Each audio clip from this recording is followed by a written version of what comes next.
is the most recent president, if that's the, is that the title? Most recent president or chief volunteer, maybe as the case might be, of Fiddler's Dream, not Fiddler's Grove. Let's go Nia Maxwell. Welcome. Thank How you. are you? Thanks for having me here. Tell us about Fiddler's Dream. Fiddler's Dream is a all-volunteer. We're a nonprofit 501c3 organization, and we do some of the same things that happen here at the Trunk Space. Where we have live music, some of which is local, some nationally and internationally touring acts, and both solo group performers.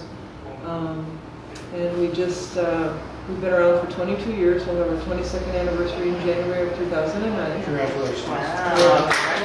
Yeah. We just have really some wonderful folks play there.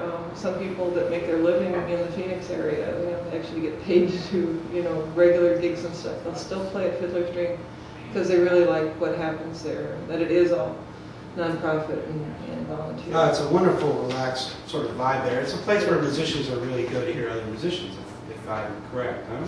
That happens too, absolutely. Mm-hmm. Right. Yes. We just really appreciate it. We've got some wonderful folks that play there, and you can pretty much hear things from every different genre. You can hear blues, you can hear beautiful singer-songwriters. I thought it was more of a meant to be a bluegrass sort of place that welcomes everybody. It tends to have kind of bluegrass. Am I wrong in that? Yes. Oh, I'd never say you were wrong. Oh, feel free to say that. Yeah. No, you'll hear bluegrass there sometimes, but it just depends. It's more under the umbrella of folk music, but it's a pretty big umbrella, and it has acoustic is really what we want to emphasize, because sometimes people think the folk music you'll hear just like a Joan Baez or a Kingston Trio or something like that, whereas we're also, we feel really that we need to help the evolution of the acoustic music and folk music, because folk music is music of the folks, and really that's kind of the definition. And we want 14-year-olds and we want 85-year-olds playing there.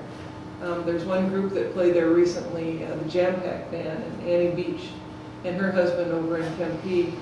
For I think probably a dozen years, they've had meetings and groups in their home once a week, and we had 25 people. You know the little stage at Fiddler's Dream. Mm-hmm. 25 people on that stage, and there was a woman holding her infant. The stage is smaller than this stage. Yeah, it's a little longer now because we did extend it, but it's not quite deep. But they were kind of overflowing in the front. We had like the first row of people were seated there as well. Jonathan, you know, it's not a big stage, and they played blues and bluegrass and some traditional tunes.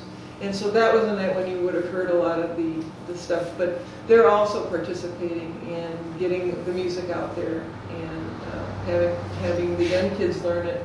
And what does it feel like to play a stand-up bass or an acoustic guitar? And they have,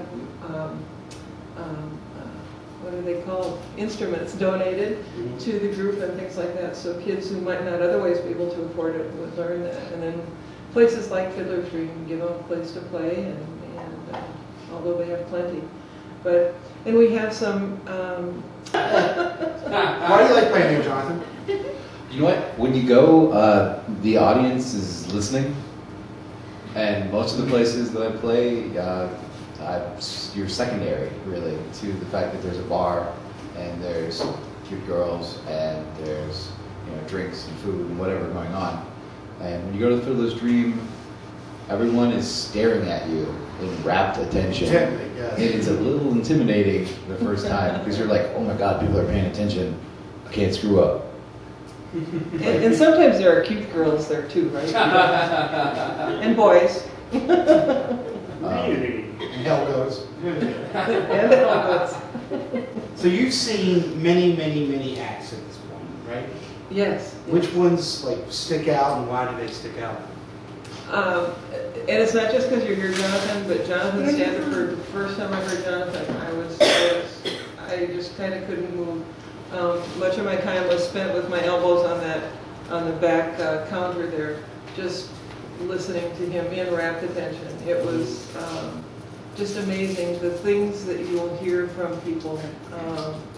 Beautiful songs that they write themselves, and you wonder, why can't I be hearing this on the radio? Why isn't this getting national attention instead of some of the things that we're forced to listen to in rotation over and over that you know, are kind of catchy and you know, you might want to dance to, but things that really touch you and move you as a human being.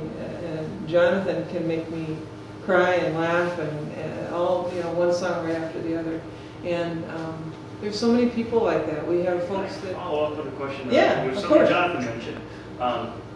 And because we do a lot of live stuff here at the Yes. space, we consider ourselves also very performer focused, and that we want people there who are going to pay attention and respect the performers. And we've on a couple of occasions had to throw out people who came because they don't understand that. You mean the audience members? Audience members, yeah. There's one guy who got really abusive. We had to chuck him out of the show. And then there's people who have to go, quiet down. This person is not using a microphone. People need to hear them. Do you find people understand the culture of your place when they come in there, that they know that, you know, they come into a very small and new place that they need to mind their P's and Q's, as it were? it's kind of self-enforcing. Larry, my husband, always says we have a sergeant at arms, but we've never had to use one. I think one of the benefits for us is we don't have the bikini lounge just a door down. You know, we've got that might help a bit. Yes. And our audience is really accepting of that. You might hear bluegrass the first set, and a wonderful singer-songwriter, and then some blues guy on the third set, or any type of order. But I just we just really want to help give performers, like even that are just starting out, or maybe somebody's had their guitar under the bed for 25 years, and after the divorce they can take it out again. And we want to encourage that and have a place, and it happens. People will tell you the story, and it's a safe place to So go. Thursday's open mic. Yes, and sorry, I got distracted. And then Fridays and Saturdays, our doors open about 7:15. Volunteers get there about 7 and start the coffee. Doors open about 7:15, and we start music at 8. Usually go till about 10:30. And on Friday and Saturday, unless it's a special event, like maybe a CD release event or a special concert night, we have open stage on Fridays and Saturdays too, from 10:30 to 11. You can do 3 songs or 10 minutes, whichever comes first. And that's really fun. Speaking of good music, our next group, our next band, is going to be Helga. Someone put this on camera 1 over here, or camera 2. This is Helga's. I'm going to ask the audience